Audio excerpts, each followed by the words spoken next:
Shoutout sa lahat ng mga Wekurat, magandang hapon. Ayan po ang pinakamalaking saranggolang nakita ko. Kaso may taong sakay mga Wekurat. Ayan oh. Ang ganda ng saranggolan niya, pakurba. Yung pakurba eh. Saan kaya yan papunta? Pauwi na siguro yan galing. Nag-tour siya mga Wekurat. Aeroplano yan. Pasakay me eh. Ayan, sumakay yung tao. Yung may-ari ng saranggola, sumakay siya oh, mga Wekurat. Sana all. Oy, pasakay, patisting naman sa saranggola mo! Mo! Hey! Ang laki naman ang saranggola mo! May motor ka pa talaga. Ayan mga Wekurat oh. Paikot na siya oh. Galing naman ang parachute niya mga Wekurat.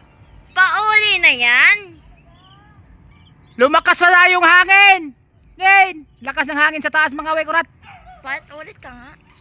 Ganda talaga na saranggola niya oh. Pasakay! Unique. High-tech na talaga sa Pilipinas. High-tech na ngayon yung mga saranggola. Pwede mo na sakyan. Okay, shoutout sa lahat ng mga Wekurat. Magandang hapon. Magandang hapon sa'yo saranggola.